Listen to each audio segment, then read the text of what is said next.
recurrent phrase on Los Angeles radio, which is familiar to all motorists who listen to the traffic reports to find out what caused the jam they're in. And the phrase goes something like this: there's no trouble today, just too many automobiles.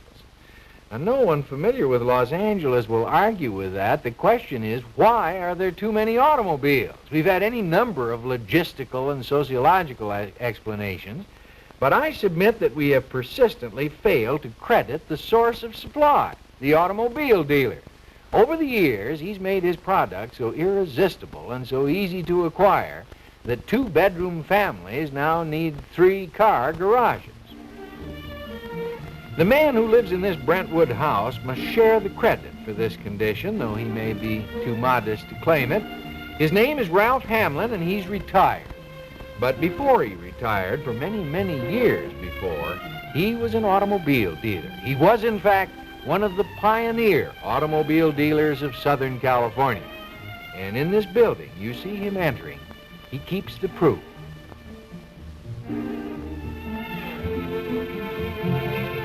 This is Ralph Hamlin's private museum. Its exhibits go back to the 1890s, and they trace him through 8 years in the bicycle business, 1 year in the motorcycle business, and 45 years in the automobile business. For 27 of those years, Ralph Hamlin was the Southern California distributor for Franklin Cars. In those years, he developed many of the selling methods that helped give Los Angeles the automobile population championship of the world. If today the three-car family is commonplace in Los Angeles, Ralph Hamlin helped lay the groundwork for that evolutionary development. Mr. Hamlin himself owns at least 3 cars, but he doesn't follow up traffic with them. All 3 are Franklins, and like their owner, they are retired. They are the prized mementos of Mr. Hamlin's career as an auto dealer. This one here to my left is the oldest Franklin that we know of. It's a 1902, and it's the only one that we know of that's complete. There's one in the Smithsonian Institute that many changes have been made on it, but this one is the original as far as we know. This car I'm sitting in is the car that made the transcontinental record in 1904, in 33 days. And the one on my right here is a 1907. I originally sold that to a doctor. Just why I happen to keep these cars and have them now is after this record was made in 1904, Mr. Franklin sent this car to show his various dealers around the United States where he had representation, and it wound up in Los Angeles, and he gave it to me. So naturally I kept it. And that's how I happen to keep the rest of them, I guess. I don't know. It was bicycle racing that started Ralph Hamlin in the business of putting Los Angeles on wheels. In 1896, at the age of 16, he won the Santa Monica Road Race. That made him the idol of the two-wheel set, and to cash in on his fame, he opened a bicycle repair shop at the corner of Main and Washington. The repair business grew into a dealership, and the youthful Hamlin sold bicycles for the next several years.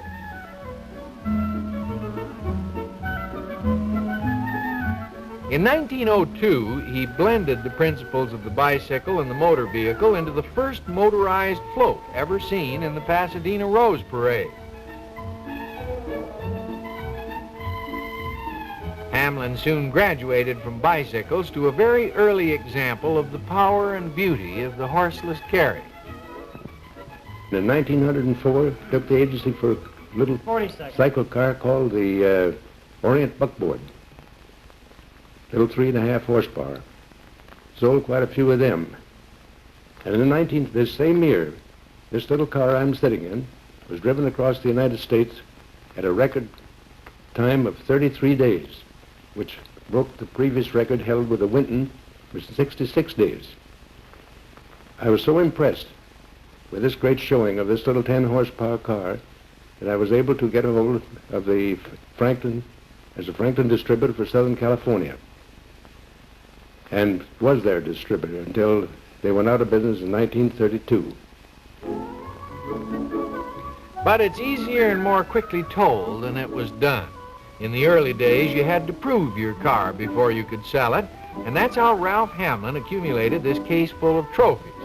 From 1905 to 1912, he was one of the nation's top race drivers. He didn't compete for glory or money. He always raced as an amateur. He did it to sell Franklins. The Franklin car, being air-cooled, was distinct because my competitors were mostly water-cooled or steam. And therefore, I entered any kind of a contest that would give me a chance to prove Franklin would cool against all competition. And I entered any event that had come along, just purely for that purpose. During this continuing demonstration of his product, Hamlin set a record of under 24 hours for the Los Angeles to San Francisco run. He became the first driver ever to climb Mount Wilson on wheels. He did it over the old Mount Wilson toll road, which was more of a trail than a road. He won the Los Angeles to Yosemite run in 1917 and several times thereafter. He was rewarded with beautiful scenery and increased sales of the air-cooled Franklin. But the high point of his racing career, the feat he was proudest of, was his 1912 victory in the rugged Los Angeles to Phoenix Desert run. One of the greatest events in my history of racing, and my last event, was the winning of the Los Angeles to Phoenix Desert race. This was supposed to be the toughest road race that we've ever had. Because after leaving Palm Springs, we had no roads in those days. And it was just a question of finding the way the best way you could. So I participated in that race 5 times before I won it. In 1910, I won second. In 1911, I won second. In 1912, I won it. And that was my last race, and one of the greatest races of my career, which really put me in business. The business expanded into a model dealership on Flower Street and to branches in San Diego, Pasadena, and Hollywood. And Ralph Hamlin worked on the selling techniques that threatened to flood the streets with Franklins, as well as cars of other dealers who kept an eye on Hamlin and did just as he did. Ralph Hamlin never underestimated the power of advertising. He not only called attention to the Franklin's fair price, but to the mechanical advantages he felt put his car well out ahead of the competitive parade.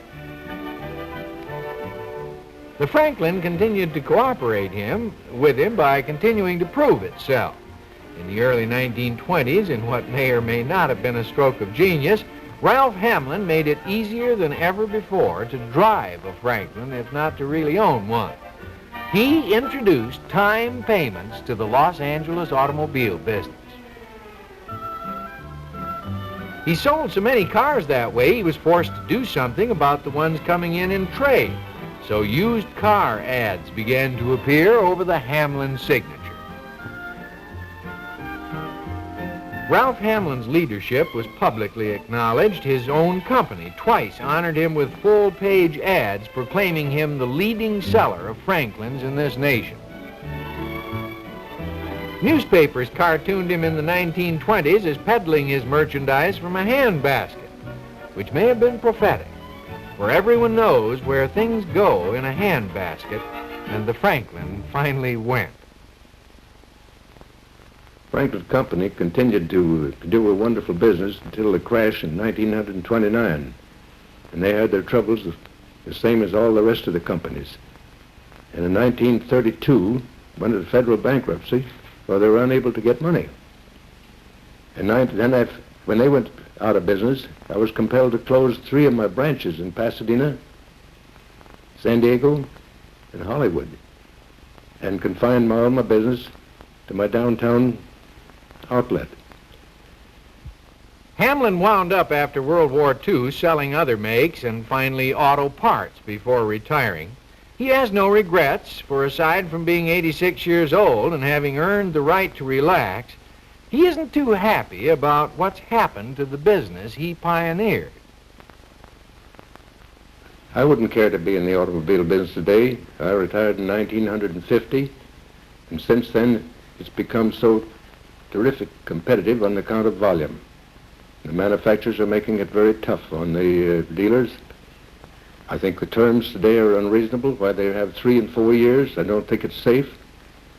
And they're required to have such tremendous outlets for used cars.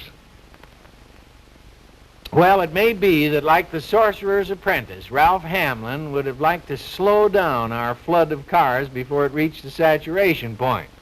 But like the Sorcerer's Apprentice, he couldn't stop what he helped start. He does what he can, of course, by keeping his own 3 cars in his museum instead of out in traffic. If everybody followed suit, that would certainly solve our problem, but until then, as they say on the radio every day, there's no trouble. There's just too many cars.